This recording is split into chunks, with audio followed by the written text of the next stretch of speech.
Welcome to the Empowered Wife podcast, where it's all about fixing your relationship without your man's conscious effort so that you feel desired, taken care of, and special, even if your relationship feels completely hopeless. I'm Laura Doyle, and today I'm sharing about how to recover from a fight. My guest Maria had one big problem in her marriage, and that was her husband's daily drinking. She worried that he would cause himself to get sick and they would lose what they had together. That led to a lot of arguments and cold wars. But today, they are both happy, smiling tenderly and feeling safe with each other. And wait till you hear what happened with the drinking. She's going to tell us exactly how she did it so you can do it too. Then I'll be giving out the Worst Relationship Advice of the Week award, which makes my eyes roll out of my head. You'll see why. All that is coming up. But first, let's talk about 3 ways to recover from a fight and inspire apologies and handholding. If you're anything like I was, some fights come up in your relationship more often than hit songs play on a top 40 radio station. You don't want to have the same fight over and over, but it keeps happening. You're just talking about the leftovers from dinner, and next thing you know, your mother, who isn't even present, is involved, and you're both yelling things that you would be embarrassed to repeat. You wonder why he has to yell and get so upset when the conversation was originally about Tupperware. It makes you question whether the relationship is even sustainable because it's so draining and painful to have these blow-ups and so distracting from the things you were planning to do because you keep replaying the fight in your head and thinking of ways to let him have it. Happily, you don't have to stay stuck in wall-to-wall hostility or a week-long Cold War. Number 1, look at his intentions. Wedding vows tend to be lofty. You promise never to hurt the other person, for example. But in my experience, that's just not possible. Maybe the wedding vows should say, "I'll never hurt you intentionally." I think of the time my husband rolled over in bed and accidentally smacked my jaw with his elbow, for example. Not intentional. Because we're mere mortals who live together, we accidentally hurt each other, emotionally sometimes too. And that was so discouraging early in my marriage because it was happening a lot. And I thought that that meant something was seriously wrong with our relationship.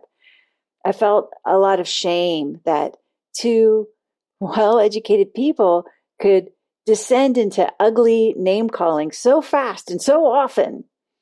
I assumed that if you really loved each other, you wouldn't have the terrible fights we had. So I figured I should probably not tell other people that this was going on.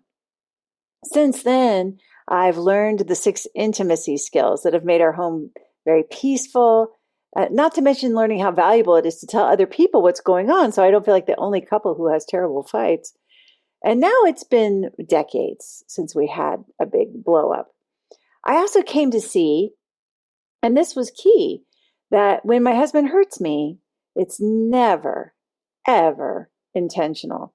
It may seem like your husband is intentionally trying to hurt you when he swears at you and calls you the worst names he can think of, but what if he's not? What if he's just trying to shore up his own ego because he feels threatened? When people are hurt or scared, there's a good chance they'll lash out at you to make themselves feel better.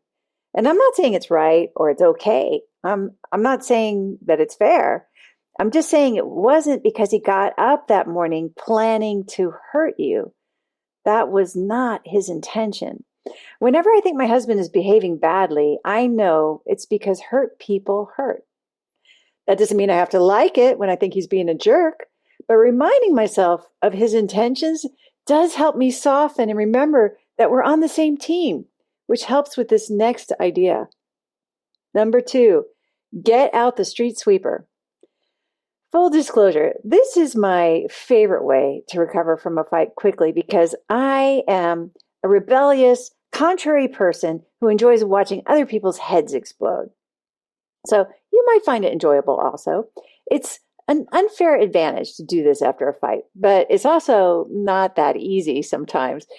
It's surprising, and using the element of surprise can be perversely pleasurable.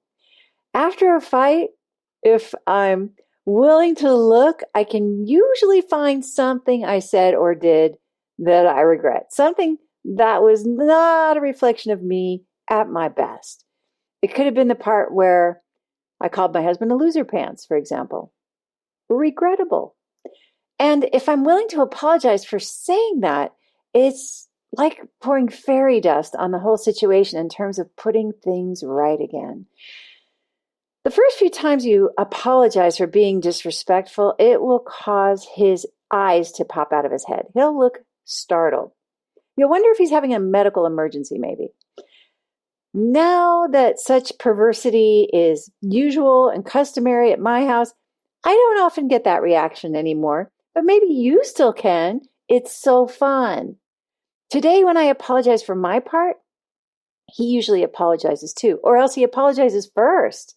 And probably my head exploded when that started happening also. But either way, my side of the street is squeaky clean. So even if he were to continue to give me the stink eye after my apology, I would know I'd taken the high road and that my side of the road was spotless, which nurtures the peace and the intimacy around here. And I still get pleasure by feeling very, very smug about that. Number 3, get a relationship coach. All human beings need to be heard and understood. If things are unresolved and there's a break in the action, it can be really tempting to reopen the discussion, read, fight, to scratch the itch. You could instead reach out to a friend or a sister so you can feel heard without contributing to more conflict in your relationship. Then you get to express yourself without making your partner even more defensive or causing more distance between you or saying things you'd need to break out that street sweeper for again. Of course, there's a danger of making your partner look like the bad guy to your friend or your sister, and people who love you want to protect you from the bad guy. So the next time you talk to that friend or relative, she may be taking your side against him or even telling you to leave that no good jerk. She means well, but that's no way to help you get over the fight fast. The great thing about having a coach to help you recover from a fight instead is that she can listen and still stand for your greatness and for the greatness of the man you chose. She's trained to do that. She knows that you want to be a happy wife and that you wouldn't be so committed if you didn't believe that it were possible. When the big fight is fresh on your mind, she's going to empathize, of course. I mean, she was in a relationship that was once falling apart too. But she's also going to stand for your vision and help you get to where you stop feeling frustrated and lonely and overwhelmed and you start feeling special, desired, and taken care of.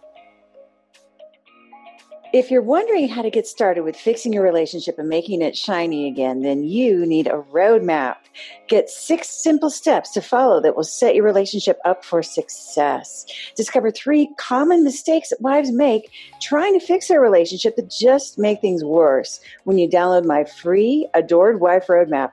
You can do that at getcherished.com. Go to getcherished.com now to get your roadmap in minutes. My guest, Maria, had one big problem in her marriage, and that was her husband's daily drinking. She worried that he would cause himself to get sick and they would lose what they had together. That led to lots of arguments and cold wars. But today, they are both happy, smiling tenderly and feeling safe with each other. And wait till you hear what happened with the drinking. She's going to tell us exactly how she did it so you can do it too. Maria, welcome to the Empowered Wife Podcast. Thank you so much for being on the show today. Thank you, Laura, and great to see you. Thank you. Well, great. Well, take us back to the bad old days. What was going on in your marriage? Okay, so the bad old days. We struggled with communication. That was one of the things that we struggled with. I felt like he was constantly angry at me, and I wouldn't even know what I said or what I did. And so there was lots of fights and lots of cold wars. And the other, I struggled with his daily drinking. I had a lot of fear around that. And it caused me to, feel very worried, anxious, and I felt like a big weight on my shoulders, and a lot of fear around that. So, like, I can tell you where we had this huge fight. We've been married for now 36 years. And so I feel like I have part of our marriage was good, some bad. We had lots of different crises and whatnot in our marriage. And so this one night we had a huge fight. We started building our vacation home, and we were both stressed about what was going on with this home and just how things were turning out. And this one particular night, my husband was drinking, and it was really causing me to feel anxious. And I was watching myself count his drinks, and I could feel the anxiety inside of me. And I just looked at him and said, like, "You're having another drink?" And I think I even had my hand on my hip, and he looked at me and he was so angry, and I just didn't stop there. I, shared with him that it's unhealthy, that he's not respecting his body. And I wanted him to get help. I actually mentioned that, he's possibly on his way to becoming an alcoholic, and I wanted him to get help. He ended up getting so angry with me, and he started yelling and told me to never comment on his drinking ever again. And he told me that he hated me and that I wasn't fun anymore. And so I didn't know what to do with that. I just thought, well, I wonder what I could do, because I guess my validation has always been in others. And so when he said that, I kind of had to look at myself and think, okay, so what is he seeing that I don't see? So that is when I found your book. I was doing some research and I found your book. And so I started reading your book. And amazingly enough, I felt like you were writing about me and my life. And I felt so connected with you. I felt like, that there was some woman out there just like me, and she's got these skills. And I just devoured that book of yours. And there's a lot of realizations that I came to in reading that book. I realized that, and I know my people have told me in the past, my sister told me, if you complain about his drinking, I don't think it's going to help. Yet I continued to complain. And I guess part of the reason was his doctor told him his blood pressure was elevated, his cholesterol, and, all of these health reasons. And so I was worried about his health. I was worried about our retirement together and how it was going to affect me. So through your book and your skills, I realized that I didn't feel like he was capable.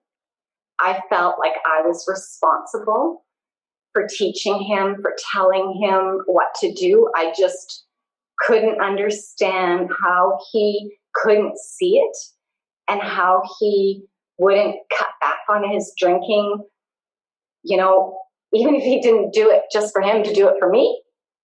I didn't know that. And, or that's what I came to realize.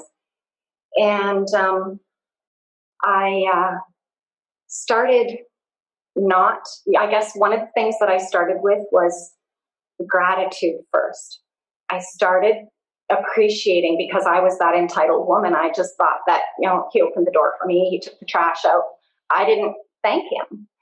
And I really started pouring on the gratitude, and I really started feeling it. I immersed myself in gratitude, and he was pretty shocked. And then I guess I had a coaching call with Coach Stephanie, and she helped me to look for the evidence in, him looking after his health. And I could see lots of evidence that he took his blood pressure medication. He drank water, he ate healthy, he exercised, he made his own doctor's appointments. But in the past, I used to make them. And I did apologize. I apologized to him for disrespecting him around his drinking. And I told him that I wholeheartedly trusted in him to look after his health. And I was really shocked on what he said to me. He actually said that, "Oh no, I don't want this responsibility in case something happens." And I was just like, okay. So that was interesting. That was very interesting that he felt that way. It almost made me feel like he was allowing me to be responsible for his choices. Yeah. Right? Yes. So there was a dance between the two of you in a way. Like, yes. You spent all this time being responsible for his drinking and he didn't really want it back. Yes, exactly. So when I stopped, when I relinquished control and didn't comment on his drinking anymore, even though it still caused me anxiety, I just kept saying to myself, life lessons, not wife lessons, faith over fear. And I would just keep telling myself that. And I noticed that there was nights that he didn't drink, or, he would go golfing and he came home and he said, I'm only having one drink on the golf course now. And then actually, even a few weeks ago, he said to me, I haven't drank for 3 nights. And he says, I can tell that I'm sleeping better.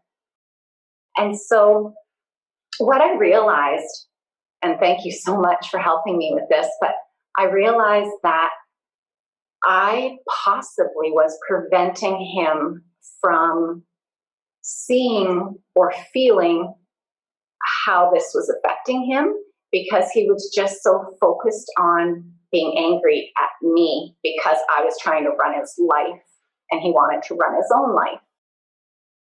So there was even one day that I mentioned to him, we were having a drink together. We had gone away for one night and I had a drink and a glass of wine. And he said, would you like another glass? And I said, no, I'm just going to have one. And he got a little bit upset because he thought that he said, so when you're commenting that you're only having one, are you trying to insinuate that I should only have one? And I said to him, and I truly was authentic, I truly felt it. I said, no, honey. I said, I trust you to do what's right for your body. Wow. And there was no intimacy lost, and he truly believed me. And so yeah, I feel so much better about it. I realized that he's a mild to moderate drinker. He's not, the drinker that he's responsible. He drinks moderately. And how I couldn't see that before, and the fear and the worry, now I feel like a weight has been lifted off of my shoulders and it's not my responsibility. And I also realized, and I'm happy that to realize and be able to accept that he may have some lessons to learn in life, by his mistakes. And, I'm able to do that too. And if someone would have stepped in my way, I don't think I would have liked it if someone was trying to control me. And so why I didn't see that I was trying to control him around this, I just couldn't see it.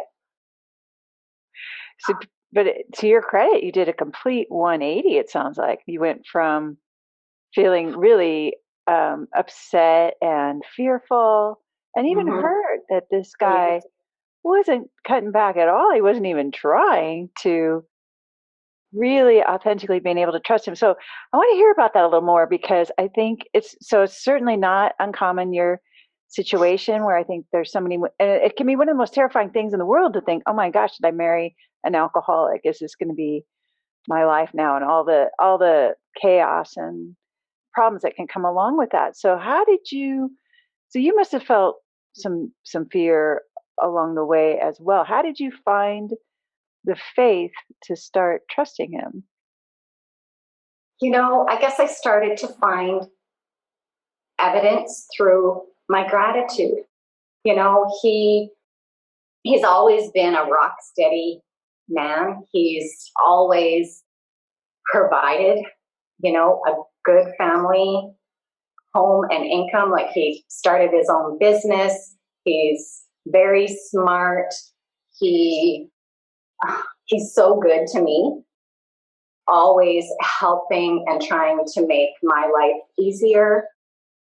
And so I started realizing that, my thoughts of him being an alcoholic, I guess an alcoholic to me is someone that isn't reliable, that isn't providing all of this. It's someone that is really struggling. And he wasn't struggling. He was thriving. You put on these new perspectives, and you could see him very Yeah. differently. Mm-hmm. Yes. And so this breakdown where he had said, "I hate you. Don't ever comment on my drinking again," kind of direct opposition to when you said, "Okay, I'm leaving this responsibility in your hands," and he was like, "Oh no, wait, don't do that." Like, he was a little scared to, but it sounds like clearly he has really taken responsibility for his drinking in a new way. Yes. So when he told me to not talk about it, since then, like, I think it took about 3 months, maybe. Like, I read your book, and it took about 3 months for me to really relinquish control. And so it took some time. There was, a little bit of time in there that I maybe wouldn't say anything, but just the look on my face, he could tell. Or I would just be eyeing up him pouring his drink. And he could just feel it in the room. And so it took a little bit of time. And he has taken the responsibility. I've let go of the responsibility. And if he has some lessons to learn or some mistakes that he needs to fix, it's not on my paper anymore. It's up to him. It's up to Yeah. him. I love that. And it sounds like you're getting so many good things from your husband that Mm-hmm. that's like kind of minor, or not, Yeah. I mean, would you say it still hurts you when he drinks? There's, so I will tell you that when we arrived in our vacation home the other day, I hadn't eaten for 9 hours. I was really lacking sleep. And he went and poured another drink. We were going to go out to eat. And I gave him the look. And he said, "Really? You're doing that again?" And that's when he kind of said, "It's a deja vu. It's like it's happening all over again." And I caught myself, and I was like, I realized, Laura, I didn't know about self-care.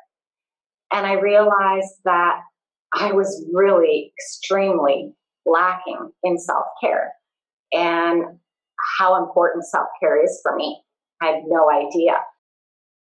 And I guess in the past, we've had this busy life, always going, doing, and maybe not eating lunch. And this was our life. And I didn't realize that I was so lacking in my type of self-care. And I was that complaining, critical woman. And now that I'm really focused on me, my happiness, and my self-care, I'm so much better. I'm happier. I'm full of gratitude. I'm constantly giving him gratitude and compliments and thanking him. Yeah, constantly. And it feels good. It really feels good to be able to do that and not be that critical, complaining woman, I didn't really like her. Oh, she's not fun to be around. I remember too. Like I was like, oh, I'm glad I don't have to listen to her anymore. Really? Yeah. Well, that's so it sounds like it's really changed you to It take has. this approach. Yeah. It has. You're like, you have no idea how much these intimacy skills, and especially this coaching class, has changed me for the better. And I'm just so extremely grateful. Very grateful. Awesome. So, well, it's certainly inspiring. It's definitely, especially I think for any woman who is feeling like even if it's like any addiction, right? Any addiction that she's dealing with, because you had a pretty strong case that your husband had an addiction and wasn't dealing with it the right way. For her to hear your story, that you're able to really have a completely different experience just by changing your focus, becoming more grateful, is super inspiring. What is your tip for a woman who's in the situation you were in before, where she's got her hand on her hip and is counting his drinks and just thinking, "Oh no, I married a guy who's got a real problem, and this is hurting me." And it is very scary. It's a scary, hurtful thing. What would you say to her? I would invite her to focus on herself. I would invite her to learn the intimacy skills and really focus on what she wants and what makes her happy instead of what she doesn't want. Because you told us that what we focus on increases, and I clearly see that. So I would invite her to focus on what she wants and create her happiness. Love it. And what if you could travel back in time and talk to Maria from before you knew all this? What would you say to her? I'd ask her to really look in the mirror, and I'd ask her as well to ask herself what she wants and what makes her happy. And I would tell her that she has all the power in creating her dreams. And she would have been like, "What are you talking about?" Probably, right? Like before you know, it's so confusing to think you have all the power. Right, because, in the past, I put all of my happiness in my husband's hands. And then I felt resentful because he couldn't make me happy in the ways that I needed to feel. I needed this certain type of self-care. I used to just go along with his self-care. And part of that reason was because I didn't want to be alone. I wanted to make him happy. And so I went along with him with everything that he did. And I wasn't always happy.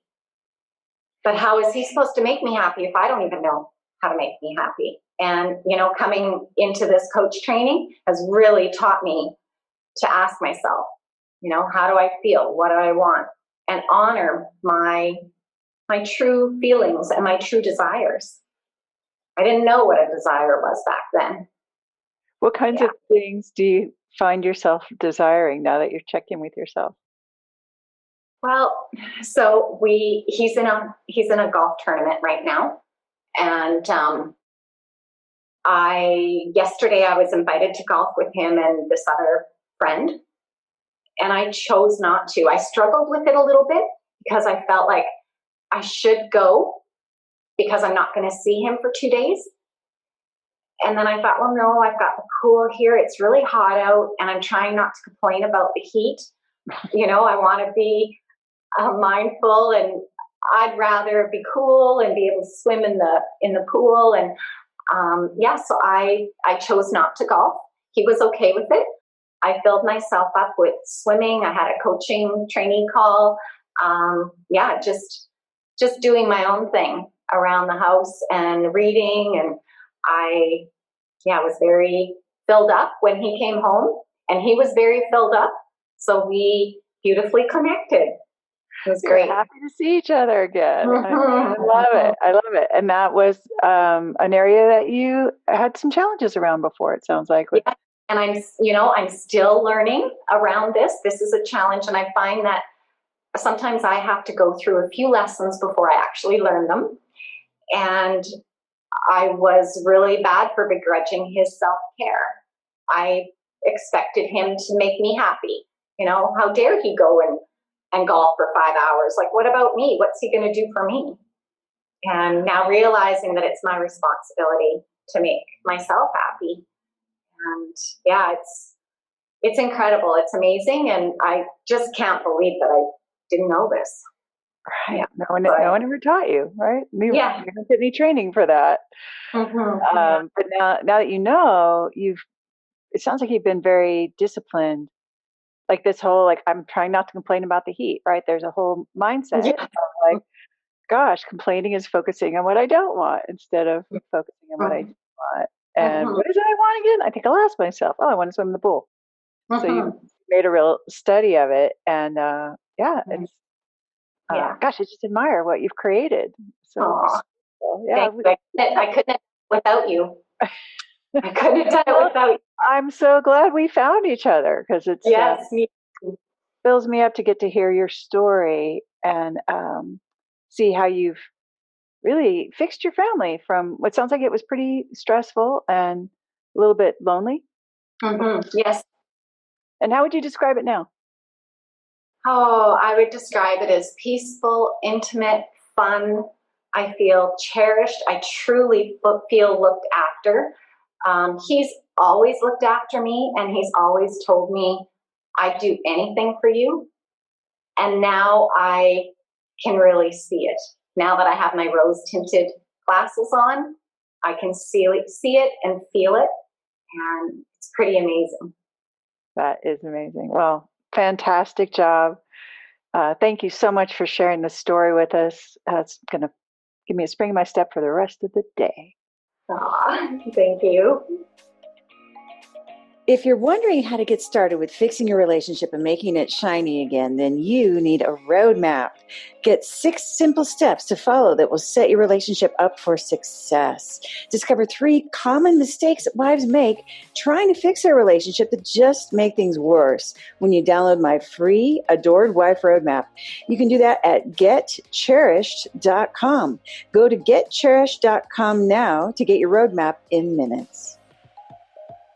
And now it's time for the Worst Relationship Advice of the Week award. It's the worst relationship advice of the worst relationship advice. Yeah, it's the worst relationship advice of the worst relationship advice of the week. The advice that's making me roll my eyes out of my head to where I might never be able to get them back in this week is from a PhD and an MSW who has some suggestions about how to react when your partner has betrayed you. In answer to the question, quote, can I set some boundaries? He writes, quote, definitely. The first boundary should be no more cheating. This one is non-negotiable. If your partner is serious about saving your relationship, he or she will agree to and abide by these conditions without much fuss, end quote. And okay, who wouldn't want to lay down the law in that situation? I mean, the urge to make sure your husband doesn't cheat anymore is super intense in the wake of a betrayal. That's a doozy of a heartbreaker. It's hurtful, scary, shocking, and infuriating all at once. It's human to want to make sure he doesn't do it again. My question, though, is how would this new boundary be any different from the agreement you already had in your marriage? Isn't no cheating already part of the marriage contract that's non-negotiable? And didn't he just crash through it, leaving you devastated? One problem with having a non-negotiable boundary with another sovereign person is very difficult to enforce. Very difficult. I've tried. I've failed. Unless the boundary is actually an ultimatum in disguise. Because boundary, it sounds nicer than ultimatum, right? For me, when I was setting boundaries and making ultimatums, it was because I was trying to control my husband. And the reason I was trying to control him was because I was afraid. I was afraid I was going to be hurt more, or not be safe, or not feel loved, or be abandoned, or be alone. But trying to control him just squandered the formidable influence I have in my marriage. And it wore me out, because that's what happens whenever I try to control someone I can't control. It's also caused a lot of needless emotional turmoil in my relationship in the past. Also, I didn't feel very dignified when I was doing it. And maybe worst of all, it didn't work at all. Looking back, boundaries and ultimatums usually got me the opposite of what I was trying to get. That's why the part where he says that after you make a boundatum, your partner will, quote, abide by these conditions without much fuss, that makes me furious. That part makes me furious. Nothing could be further from the truth in my experience. Trying to control my husband never resulted in him abiding by my conditions without much fuss. Quite the opposite. And then I felt hopeless, because how was I ever going to get him to do what I wanted when he resisted what I wanted him to do with all his might? It wasn't until I chose my faith instead of my fear that my husband was going to disappoint me, that he showed up like the amazing man I married. And that's when I got my miracle. That never happened from making boundamatums. So for that reason, the advice that you should set a non-negotiable boundary, that there's no more cheating, is the very worst relationship advice I've heard all week. Listen and subscribe to the Empowered Wife podcast. Next week, we'll talk about how to get your husband back after he leaves you. In the meantime, I hope you're having lots of fun. Today's fun fact is that I'm a much better plant mom than I used to be. I don't nag the plants to clean their room anymore.